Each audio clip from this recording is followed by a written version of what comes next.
Hello, everybody, and welcome to Fan Dummies. I'm Greg. And I'm Aaron. All right, Aaron, you ready to get into the review of Star Trek Discovery Season 3? Let's go to the disco.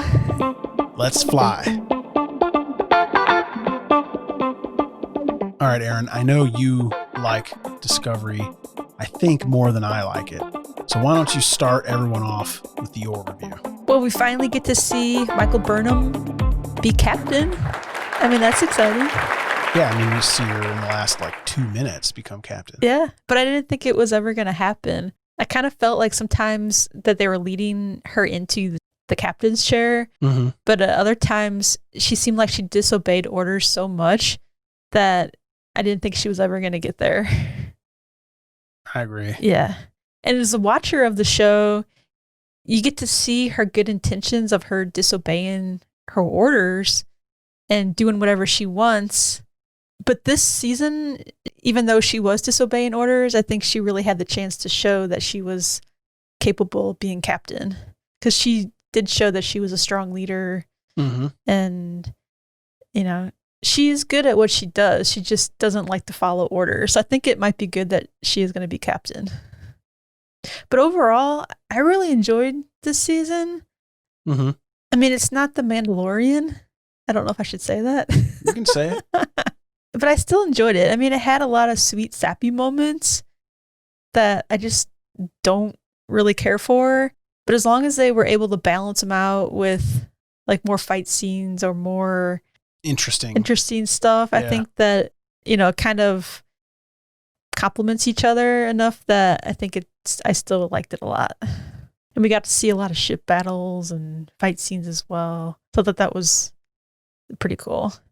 And also the fact that they went, almost 1,000 years into the future. I mean, how can you not just love that? We also got some new in-depth characters that I really liked. And we're going to talk about them here more in a few minutes. And we lost a character on the show that she really grew on me over this last season. So it's kind of sad to see her go, but it sounds like she's going to be getting her own show, which is Georgiou.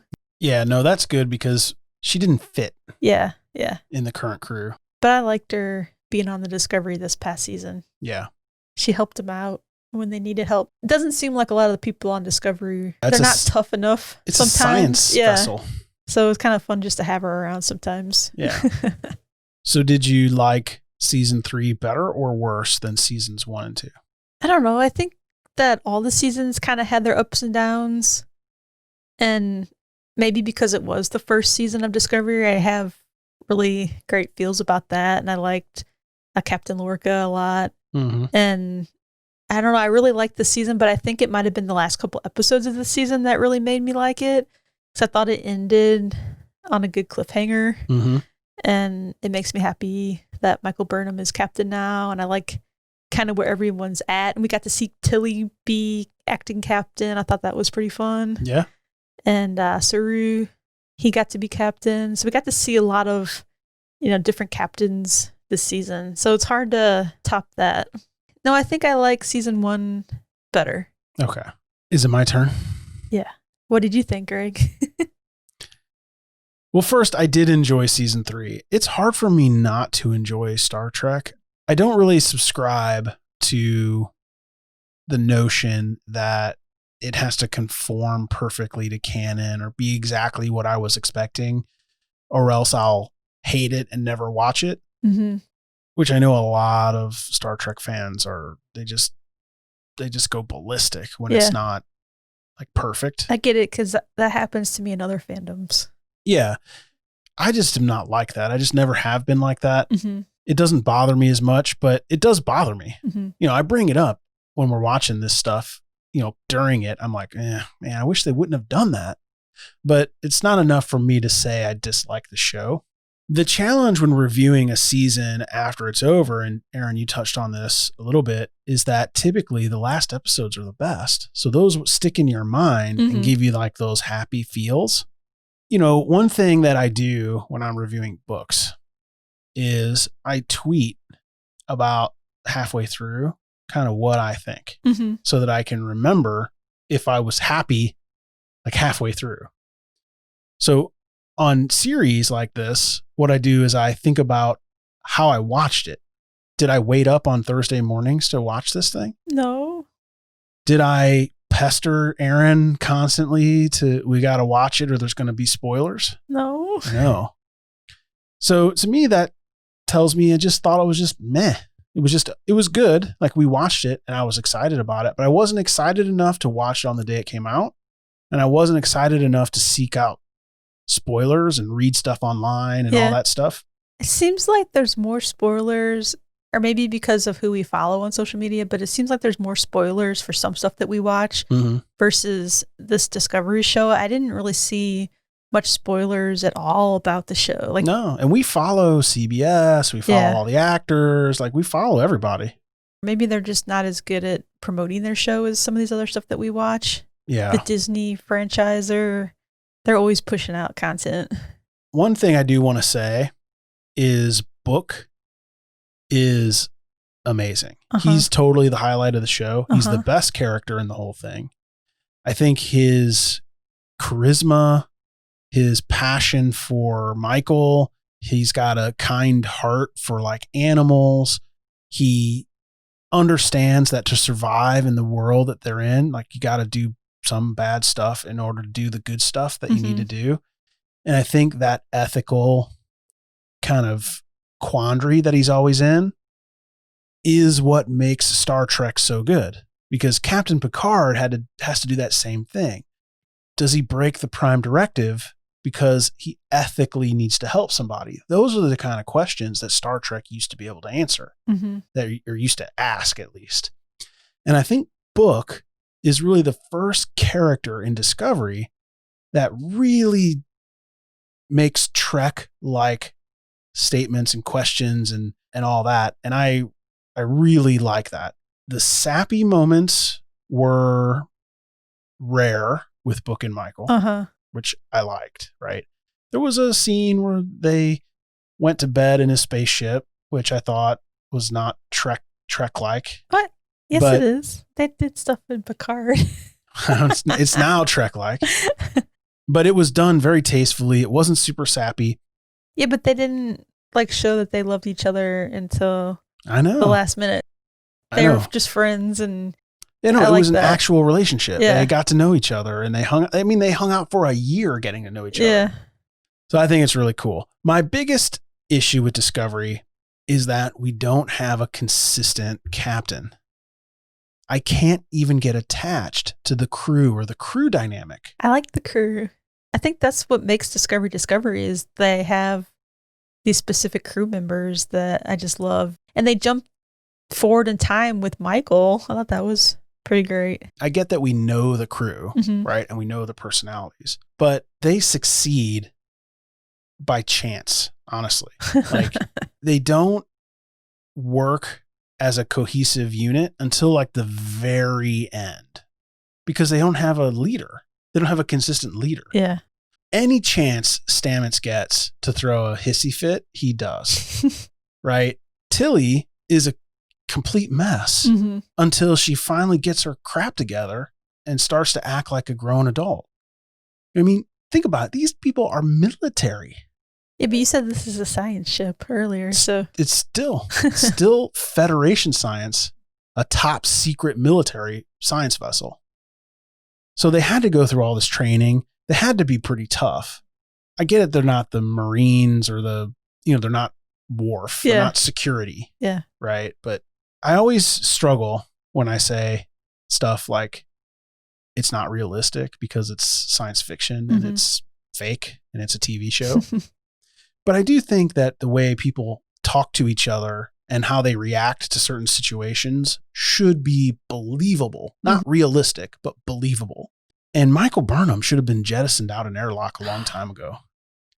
Honestly, like, she has to be one of the worst officers in Starfleet. She has done some amazing things, but the ends don't justify the means. And that's the message of Discovery. Is basically like, who cares about any sort of chain of command? Who cares about who's in charge of what? You do whatever you think is right. And if you end up being right, we'll forget all the other stuff that happened along the way. You know what I mean? Like, just imagine if she didn't save Discovery and all the people on the planet died. She'd go to prison for a very long time. It's a TV show, Greg. She's always going to win. I know. I don't think Captain Kirk always followed orders. And if you watch the movies, he got demoted from admiral to captain. He lost his ship for a long time.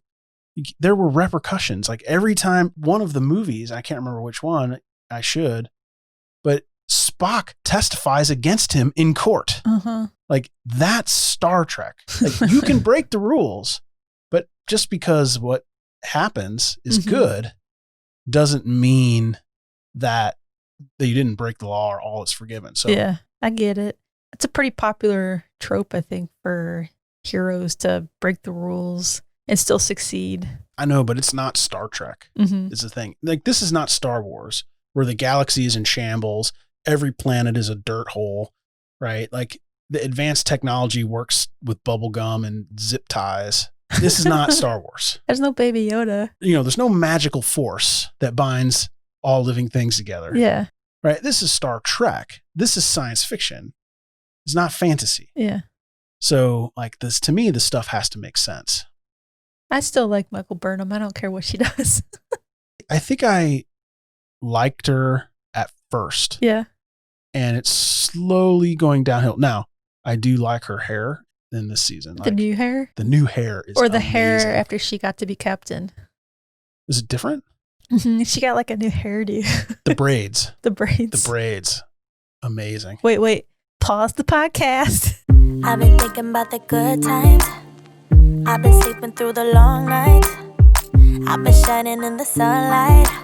Greg and I like Michael Burnham, Sonequa Martin Green so much that we got to meet her at a convention. I've been thinking how I'm alright. You know, that picture is the only picture that anyone's ever complained about on a Greg Reviews Sci-Fi video. Really? Yeah. She always looks so good. That's the thing. I'm going to find a little spot so Sonequa can just hang out with me. Yeah.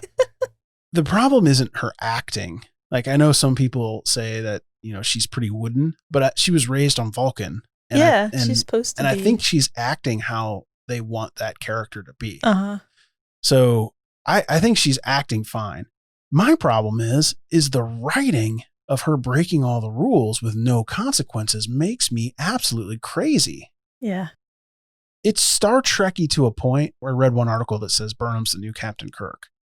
Maybe. But I will remind everyone that Star Trek, the original series, got canceled after 3 seasons. That was a long time ago, Greg.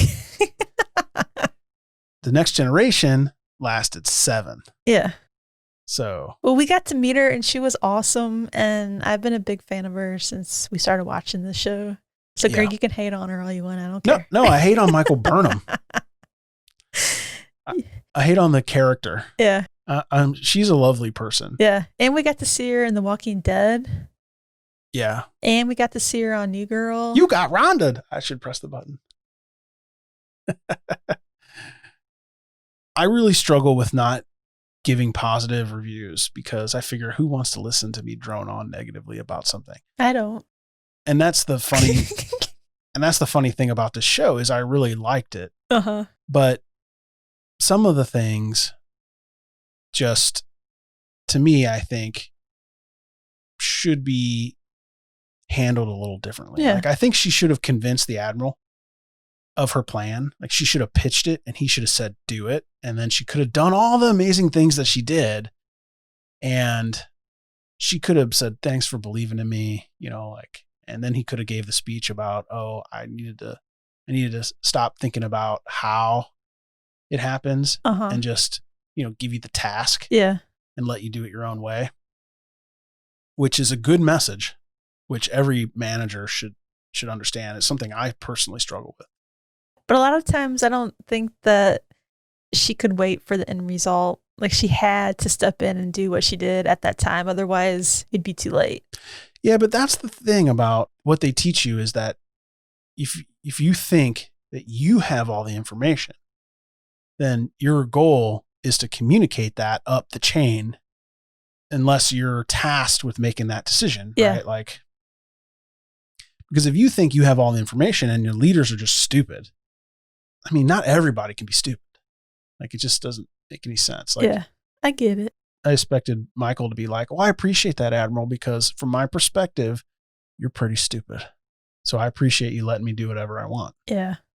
That's how it felt. Maybe she'll redeem herself in season 4 and she'll be a good captain. The thing that gives me hope is at the end, that last episode, when she jettisoned Stamets, Oh, yeah.